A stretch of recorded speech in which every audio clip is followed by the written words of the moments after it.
Starships were meant to fly. Hands up and touch. Oh, that was a bop though, low key. It was, especially you go to the bars. The bars they sit there. Random Caucasians. They get higher than a motherfucker. Doom, doom, doom. It's on the beat, make it boom.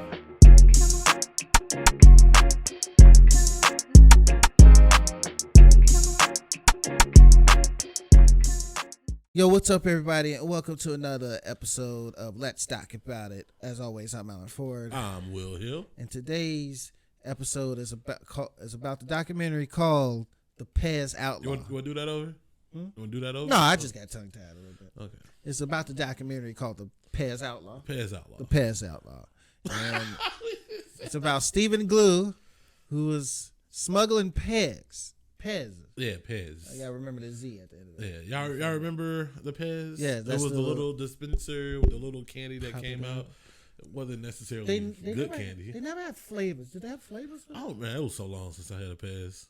Like, low key, trying to load the Pez was so difficult.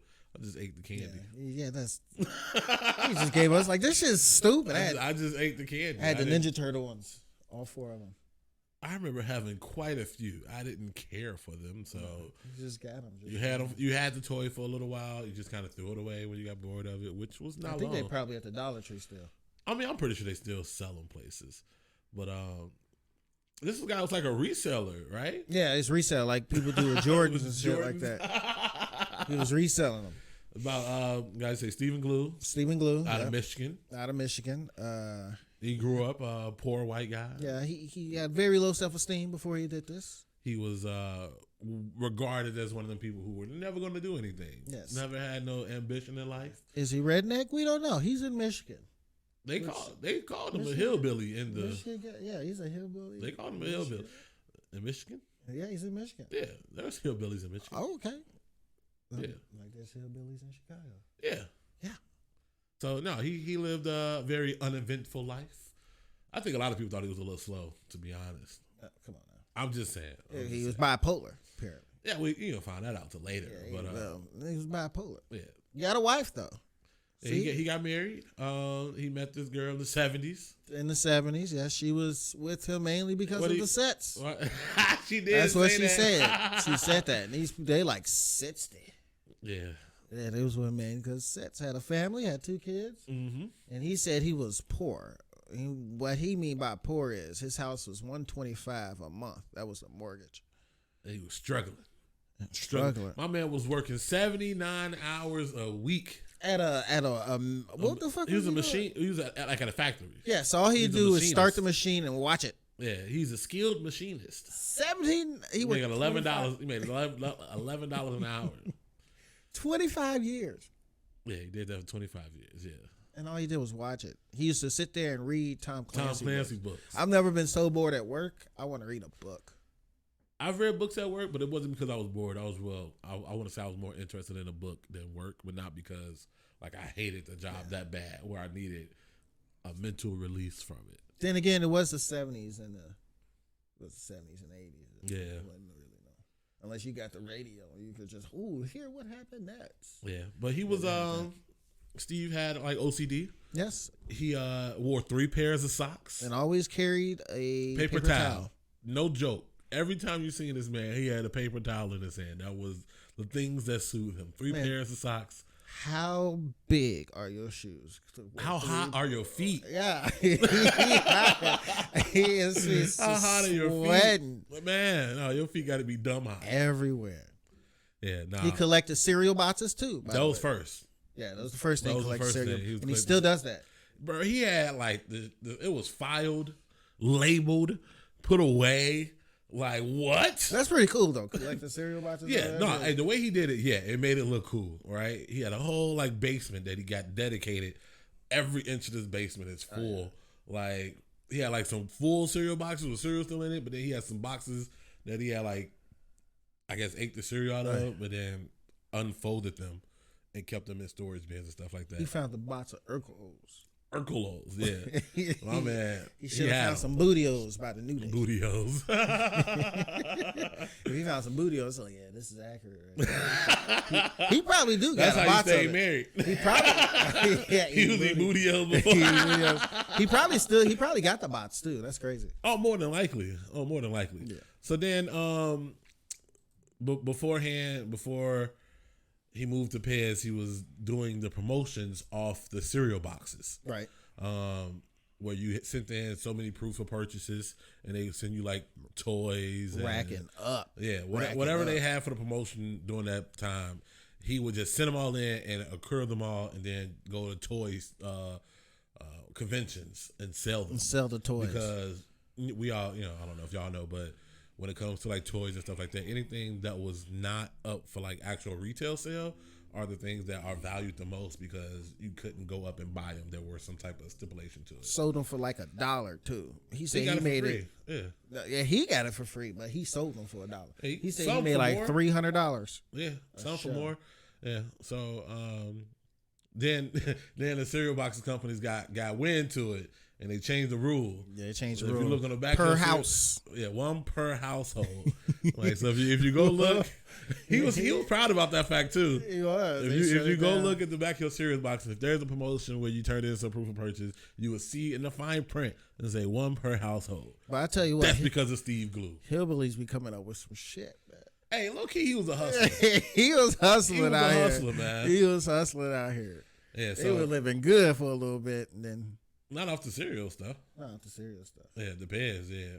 A little bit cereal. He was getting by. Yeah, he was getting by. A little bit. Yeah, so but then he was selling the toys. And then after the cereal companies changed the policies, he said he was at his last one. He had like a little bit of toys left. And somebody just came up to him and showed him a Pez dispenser. Right.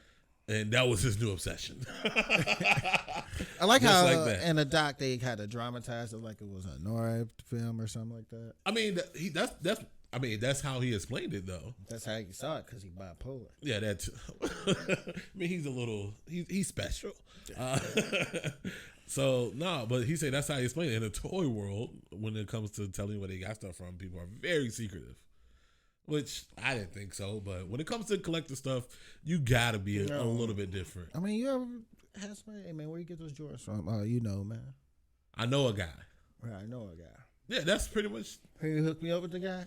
Nah. See, that's some fucked up shit. That's the fucked up. I'll see if he got some, but I can't send you to him. When you want it, they ain't got it. Man. No, how it is. When you want it, they ain't got it. So then, he now he's on this Pez hunt. Right, he's on this Pez hunt. He's buying all the Pez he can get, but he realized that the better Pez, the more rare ones, were not sold in the United States. No, they come from the source. Well, they was just not sold in the United States. He could have got them in Canada too. Oh, that's right. Man, yeah, Canada. They could have went to Canada. He decided to go straight to the factory. Yeah. No, because there was a thing. The Pez dispensers, the Pez Company International, shipped from over in Europe to everywhere except the United States. They had a separate entity of the Pez industry in the United States where whatever was shipped from Europe had to be directly approved by Steve McWeeny. No, not Steve. What's his name? Sam? Scott McWeeny. I knew it was something with an S. Yeah, McWeeny. Scott McWeeny. He's such a child. Grow up. Sorry. Scott McWeeny. We're gonna be saying his name a lot, y'all. Get used to. Just call him Scott. No, you gotta say McWeeny. You gotta say McWeeny. If you okay. Move on. Yeah. So McWeeny.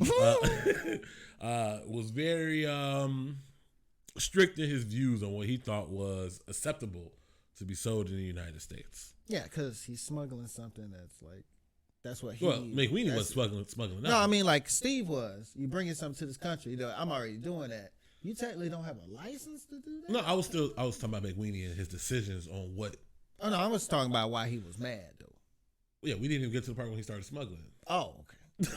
Oh, okay. I thought we was talking about. I thought we did. Yeah. No, okay, we was talking about Steve, and the reason why he had to go somewhere else to get the more rare ones. Okay, we talking about Steve because of Scott McWeenie. That's why we got sidetracked. Right. Yeah, so Scott was the end all be all on which Pez made it to the United States. With that being said, the ones that didn't make it obviously are more rare because the people who collect them cannot purchase them. This is before the internet. This was 93, 90, 93. 93, 94. This is early before, 90s, before 95. Yeah, this is before the internet. So like you couldn't just order something to get shipped. So Steve Glue saw an opportunity to go over to Europe and go straight to the factory. Yes. Which I found highly contradictory to his "I'm poor" statement. No, they said they had a they took out a loan. They took out a loan. Him and his son. He went with his son, and they just took out a loan. You go on faith, walk out on faith. He went on faith. He met the guy. Where did they go? Scanovia. Yeah. Scanovia. You know what that sounds like? Over in Germany. No, never mind. That was an Avengers thing. Ultron. Never mind. Yeah. Okay, but yeah, they went to Scanovia. Scovanosha? Scovanosha? What you talking about? Is that the same place? No. They're in Europe. Okay. They went to Europe. And I don't know if y'all know, around this time, the Berlin Wall had just got knocked down, so it was still kind of tension over there. Yes, a lot of tension. He over there as an American and was like, don't speak no other language other than English. Him and his son, yeah. Don't know nothing about nothing. They just going over there on a wild goose chase. They end up in a few dangerous situations. They back out, and then they realize the instructions are on the package. The address. The address. They were looking for this factory, and on the back of the Pez packaging was the full address of this factory. And then they go to the factory and got let in. That's what baffles me. It's got more ridiculous as it went along, by the way. That would baffle me. They went straight to this factory, don't know not a lick of whatever language they speak there, and got into this factory. Yeah, they got into the factory. She said, yeah, American? They're Americans? No, American? They really played on the dumb American thing. And so, God take pity on the dumb. He does. And they got into the factory. And they get into the factory, and it's like a kid in the candy shop for them. Yes. They get in there, and every different Pez dispenser that they've never seen is in there. And it's just available. It's like you ever walk in the Lego world? Yes, I have. It's like, that's amazing. Yeah, no, I didn't care. Okay, never mind. Never mind. But then they saw the person who was running that factory, Gunther. Gunther. Is it Gunther? Gunther. Wait, yeah, Gunther. I thought Gunther was in Hungary. No. Hungarian.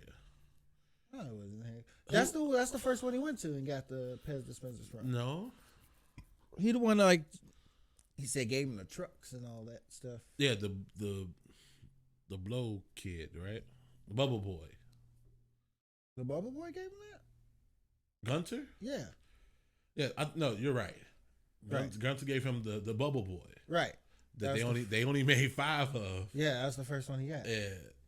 That was one of the first ones. One of the first ones, yeah. And they get there, they buy every Pez dispenser they can. They had 3 duffel bags. He started off with duffel bags.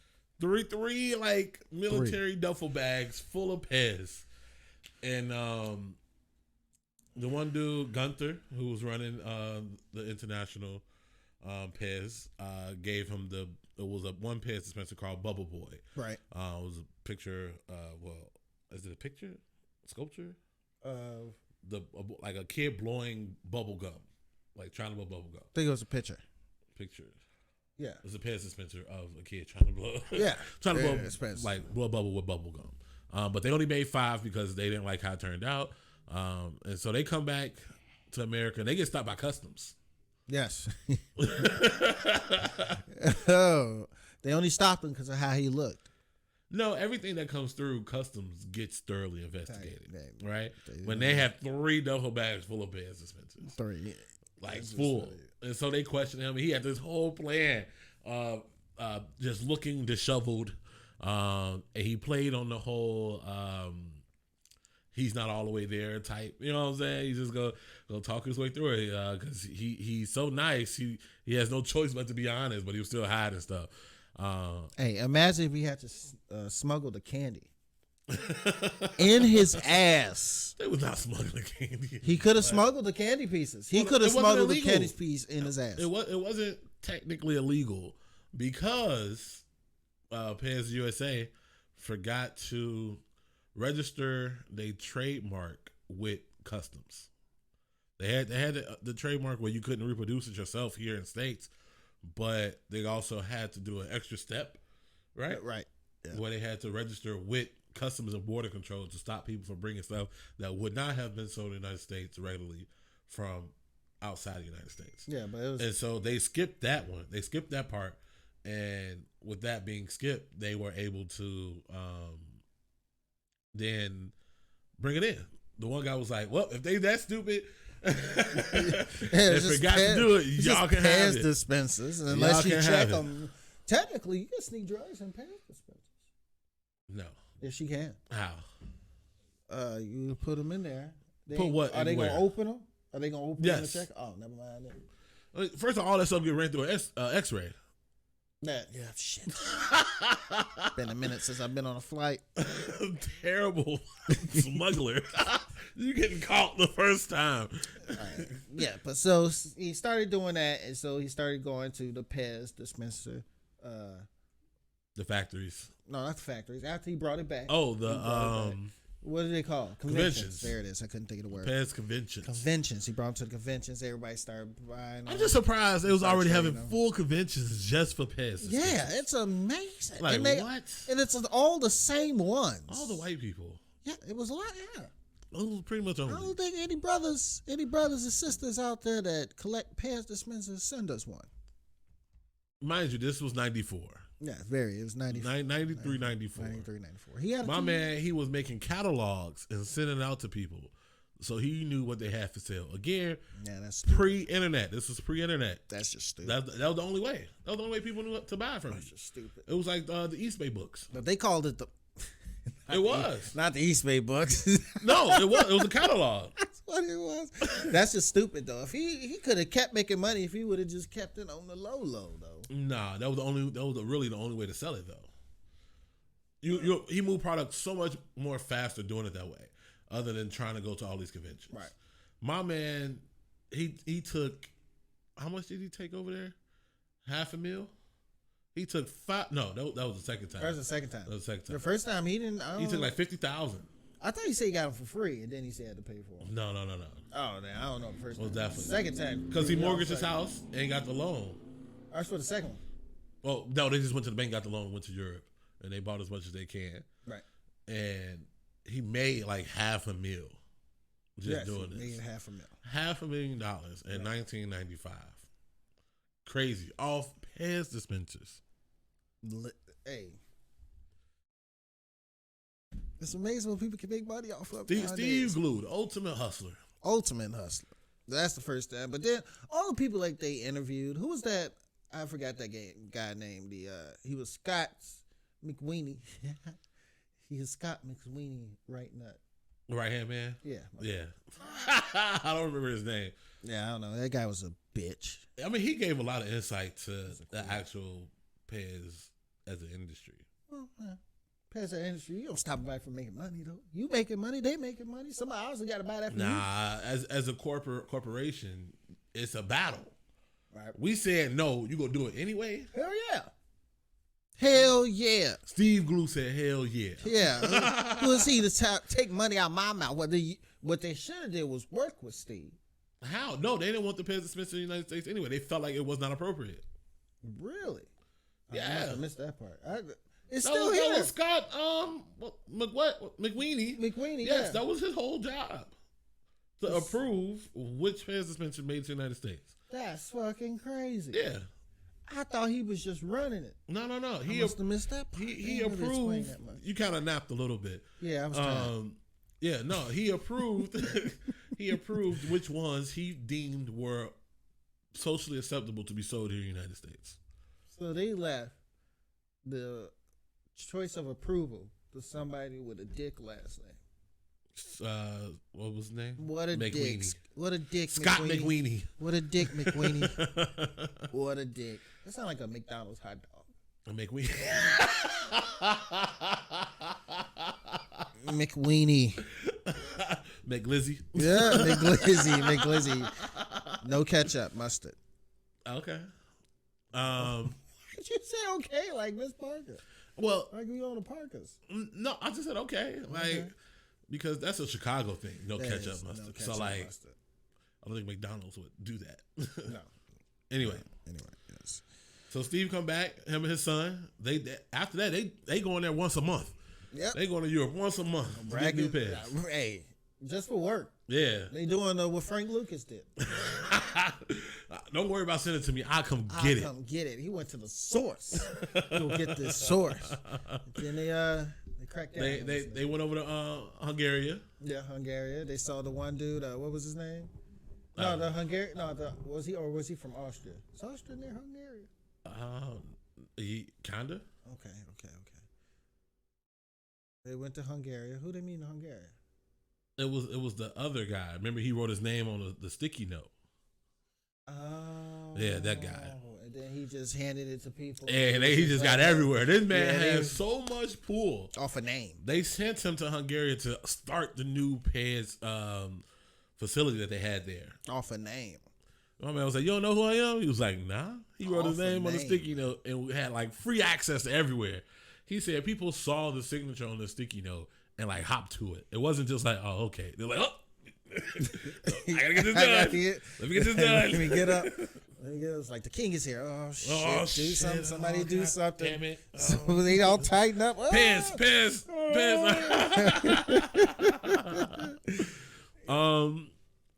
So yeah, Steve had all the exclusive stuff. Then he thought he was getting followed. Yeah, that's when the bipolar kind of kicked in. That's when we found out he was kind of bipolar. Because his son stopped going with him. Yeah. Well, he just left without him. No, his son stopped. I think his son had other obligations, so he couldn't go with him. Told him not to go. No. He was, Mr. Glue, Steve Glue was not a person to travel alone. By the way, his wife stopped telling him no, and kept giving him yeses. And the more yeses she got, the more he seceded. And then like, oh shit, okay, I guess that's a bad idea too, huh? Yeah, no, she was like a typical wife. He had all these like harebrained schemes, and she was telling him no. She was very supportive. And she was like, at some point, I'm going to have to tell this man yes. Very supportive. He's going to have to be happy with his life. Ladies, take notes. This is how you keep your husband. Say yes sometime. Yes. It's Woman's Month, so let's calm down now. Is that not a woman fact? That came from a woman, not from me. Oh, it is. Yes, she did say that. She was training horses and everything. Mm-hmm. Yep. The crazy part is she used her horse training to tame her husband. No, she didn't. She said, Steve is just like a horse sometimes. Sometimes you can't force him to do something. You just got to let him come to you. Yeah, I mean, you can lead a horse to water. Yeah, can't lead it to drink. Can't make it drink. Can't make it drink. It's a saying for a reason, apparently. Yeah, and it worked on Steve, apparently. I think it worked on people in general. Anyway. She was a millionaire for a year. Okay. I mean, look, they were happy and they lived, I don't want to say shitty lives. It was their life and their below the poverty line life. They were doing their thing. They was trying. Like I said, Steve was a hustler, so he was 79 hours a week. Oh yeah. Jesus. So yeah, he quit his job, obviously. He went overseas by himself. He was going by himself, and then he became real paranoid. Very paranoid. That man thought he was moving. I think he thought he was moving weight. Hey, he turned to free Ricky Ross. Like only thing he didn't get was a gun. If he would have got a gun, this really would have been over with. Somebody would have got shot. Somebody would have got shot. So he thought he was getting followed for a long time. He doing like evasive maneuvers and with nobody following him. That man at some point said, if somebody was following me, I lost him. Like, what? He went to the border and they emptied out his thing. He was bribing the people to get out. It's like, it's just Pez dispenser. Yeah, he was over in Hungary traveling through the different countries over there. He's going to before. Yeah, no, those, militant, I forget what it's called when the country is ran by the military. It has a name. But, yeah, those military guys are in it for the money. That's it. They don't care about the law. Like, oh yeah, they do not. Just give me that, man. This is all right. Like in $5. There you go. That's probably a lot of money. But he was giving them U.S. dollars. Yeah. Like giving the workers in the factories U.S. dollars and all that stuff, so he could like slide them some Pez dispensers. Mm-hmm. And then he met up with the ultimate collector. Yeah, so Johan. So they say he is. Johan, So the way they introduced this dude Johan. By the way, if you watch it, that's the first dude you see, and he was like, "This is a story about the loser." Yes, he because said this the man loser is super cocky. Yes, one. All the other people they interviewed, they are in their room with their Pez dispensers. Mm-hmm. Now, Johan is a Pez dispenser collector. But he's in his living room with apparently the upper echelon. We don't know. Because they take this man, they follow this man out to a treehouse or a cabin. And he led them like to the back trails, like a secret entranceway. He climbs up a ladder. A ladder that he pulled out like out of the wood somewhere. On the side of the house. This was like the side. It wasn't even a shed. It was like the side of a shed. And he climbs up there like it's a treehouse. And does the most 5-year-old thing ever. The camera crew asked, "Can we come?" He's like, no. He was serious too. The whole time he was like smiling, he was glad to show off what he had. And I was like, "Can we look in there?" No. No, it's mine. No. He was like, "Oh, come on, man." Steve Glue just popped up at his house. Yeah. And he made Steve wait outside as he went to go gather some Pez so he can buy it. Because he didn't want Steve to see what he really had. So no one knows what Johan really has. Honestly, I think Johan ain't got nothing. He probably do. If Steve he gave Steve all of them. He didn't.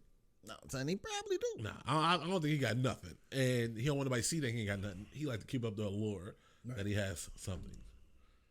Anyway, so McWeenie was trying to find a way to stop him from bringing the Pez in. It was pretty much a battle between Glue and McWeenie, right? And just go ahead. Nah, go ahead. I'm good. It looked like it hurt. I'm good. It's gone. Okay. Yeah, Steve Glue, Scott McWeenie was like rivals. Glue was doing it for the people, and McWeenie didn't want him to do it at all. Yeah, just like he had that one, his right hand man. So they found a way to stop him. Right? I forget what they do. That helped. I just know he stopped. They just stopped him. So he had to let that go. Then he decided to do his own thing. Right. He decided to go his own route and make his own Pez dispenser. He had made all these connections. Like I said, he's already a millionaire. Well, I wouldn't necessarily call him a millionaire. No, he was successful. Successful collector. And so he decided to make his own, like from scratch. He sent in his sketches to the factory. He's made these connections, so they decided to do it for him. They do it, and he get 3 like U-Haul truck, Penske trucks. Yes, he spends. That's what he took out the $500,000 on to get those. Yeah, he mortgaged his house, got a loan, and he had $250,000 in cash. Yes, that he put up to get these made and crafted his own. So he put it all on black and let the ball spin, and it worked. Yeah, people were buying. They all look different. Yeah, they all was different. It was like concepts that Pez didn't come, that they have not made themselves, and he was already very reputable in the Pez community. So of course people were buying it. It was on the official Pez like packaging and everything. So yeah, people was buying it. Right. Then McWeenie, the evil guy here. What a dick, man. Man, they decide to pretty much mass produce what he made. They stole it. 100%. They stole it. And like Steve Glue went through most of the processes to make sure it was exclusive to him and him alone. Yeah. But when you're dealing with somebody who actually runs the company, like it's kind of hard to do. Just stole it. Yeah. So it cost him $5 per dispenser to get made. He was selling for $25. They go and mass produce all his ideas, every last one of his ideas that he had made, and sell it for $1.99. Undercut him completely. They were selling it for less than what he made it for. And he tried to cut the prices to, try to recoup some of his losses. Couldn't. He dug a hole and set it all on fire. And then he just disappeared, man. Yeah, 20 years. He was done. Well, hey, and he pops back up. What do you think he did for those 20 years? lived his life, man. His wife was sick. She had Parkinson's. Oh, she did. So his wife had Parkinson's. Yeah, he. This turned into a romance story a lot. Not really. I think that's part of his life. I know. Because when she got sick, he really like stopped everything he was doing. Everything was almost like already like set up to go by itself, but he made sure he was there. I mean, to your point that when we watched it, you was like, that's what a husband should do. Right. But it's not what all husbands do. Some guys be like, no, I'm working. You got to shake by yourself. Okay, that was me. I'm sorry. Hey, you said shake by yourself. The same man got mad at me about a Cosby joke on the last one. I apologize. Okay. Did you? Exactly. I will never apologize. Exactly. That shake shit was funny. You gotta shake on your own. No, I mean, so Steve Blue went into hiding. Well, not really hiding. Not really. He took off care the of his grid, wife. man. Yeah, he went off the just grid for 20 years. Mentally, you gotta go. The community grew, and he became some sort of a legend. He is like a legend. He like Ric Flair of the Pez And then they brought him back to some conventions, and people come out to see him. Apparently, people in the Pez community. He's signing autographs. He's like a legend. Yeah. So I think he just does that now because they still have those things. But yeah, they was. I mean, this documentary was 2022, so it's a guy who's got like a bunch of them now. He's on the news. Yeah, I mean, I don't understand it, but I collect it. It's like the Funko Pops. Yeah, right. Those? Yeah. I've always wanted to get into those, but it's like, where the hell would I put them? You gotta like, then I gotta like build a shelf, and it's like, yeah, no, I don't have the mental capabilities to be hyper focused on one thing like that. To only want the rare ones and the different variations, and to get them all and stack them up. Yeah, no, that's a first world thing. I did. You have to have to me, you have to have extra cash. You have to have expendable money to do these things because not all of them are you buying at retail. I did that with WWE toys. And then my cousin opened them, so it's like I guess I don't have to do it.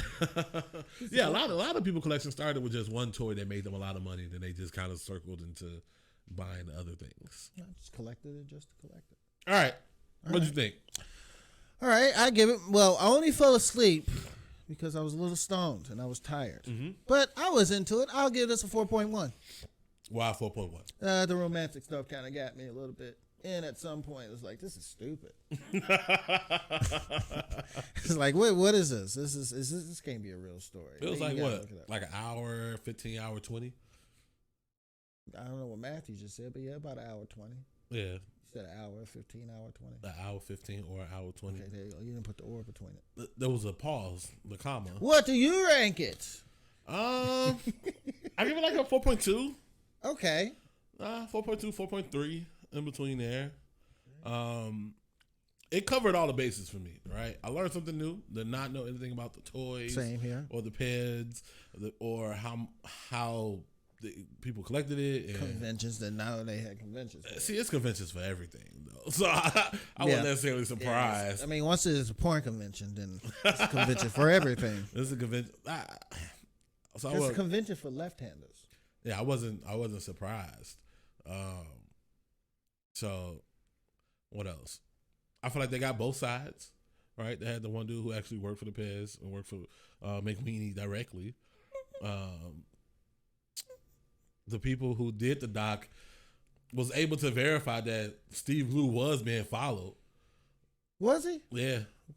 They had hired a private investigator to follow him. Oh, okay. When he was overseas. Okay. So like he wasn't all the way crazy. No, he wasn't all the way crazy. Mostly crazy. for sure. He's crazy. Like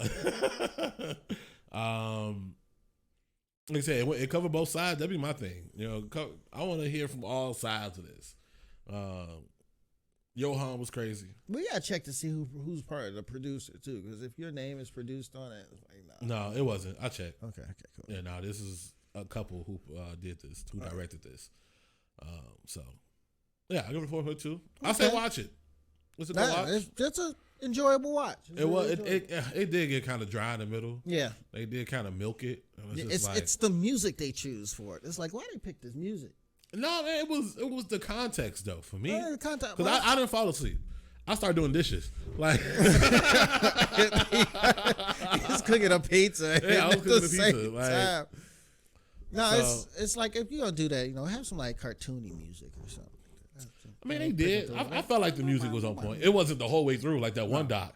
It was music the whole entire way through. Which one was that? I don't remember. Was it? It was one who was like boring. Yeah, we gave it low ratings. Oh, I think it was the Art of Music one. No, That wasn't Art of Music one. I like that one. Okay, anyway. Anyway. Well, that concludes this episode. Let's talk about it. Follow us. Wait, hold on. Before I go off for that, did I spell about right? Yeah. Okay, cool. That concludes this episode. Let's talk about it. Follow us on Facebook, Spotify, and YouTube at Let's Talk About It. And on TikTok at Let's Talk About It. Go to LDAI Pod 22 on Instagram. My name is Alan Ford. You can follow me at Ford of Comedy on all social media. I'm Will Hill. You can follow me everywhere. Simply just Will. Hey, make sure y'all tell us which docs y'all want us to watch. We'll watch it, tag you in it, and let us know we'll let y'all know what we think about it. Peace. What was you doing with your lip? I was stretching it. What? It's on the beat, make it boom.